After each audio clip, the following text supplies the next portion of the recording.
mga kalods, ito yung kuha natin ngayon, oh. Ayan. Madami-dami ngayon mga kalods. Medyo binabiyayaan tayo ng Panginoon, kaya salamat. Binibigyan na tayo ng ganitong kuha mga kalods, oh. Ayan, lipot mga kalods, oh. Mga 3 kilo siguro to, sobra. At may sugpo, 2 piraso din yata itong sugpo, tsaka mga ahaso, ahas tubig, tawagin ni panipa mga kalods, oh.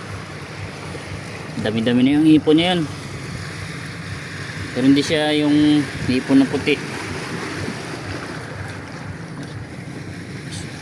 Ito yung puti at saka swahe.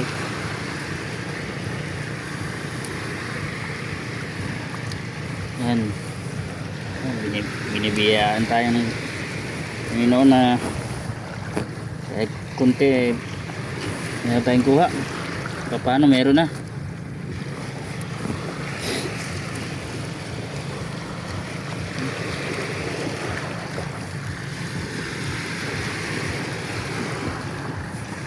Oops, yeah.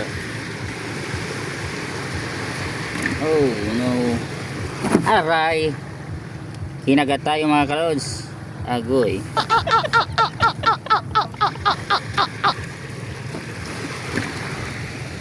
Kinagat tayo ng alimasag. Uy, maliit na lango.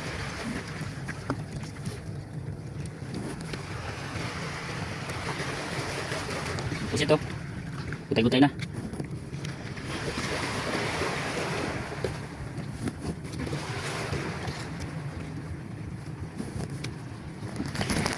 Si Papang mga kalods, oh. Tatrabawin muna namin yung mamaya, yung yung umpisa niya na, yung pagkuha ng tagintim sa mga kawayan.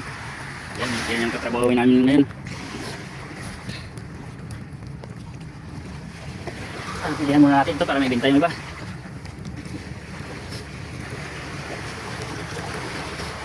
Thank you Lord. Marami-rami na rin ating kuha. Oh no.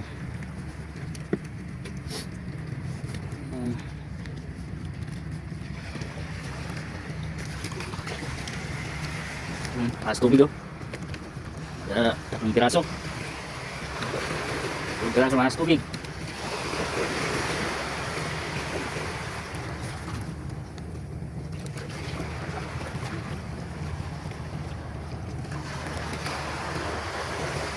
Agad pa naman yan.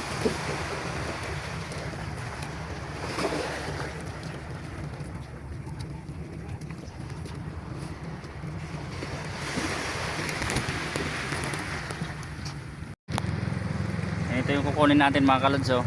Ito, tumutubo na ganito. Dito gimtim. Hindi matalim kasi ito. Pupunitin yung ano natin pag pinabayaan natin to. Yung ating lambat pupunitin. Kasi matalim to. Kaya gagamitan natin ng baon ng nyug para tanggalin siya, oh, habang maliit pa siya. Mahirap na kasi itong tanggalin pag lumaki na. Ano, ganyan na lang mga kalods.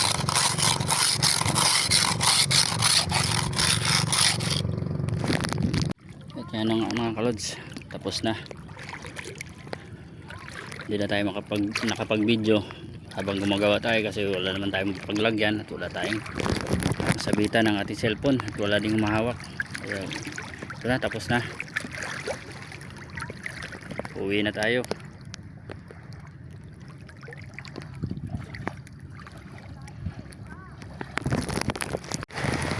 Kaya hanggang dito na lang muna mga kalod.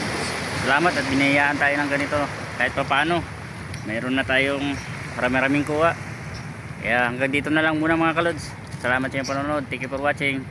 Please subscribe and like and share my YouTube channel mga kalods. Salamat.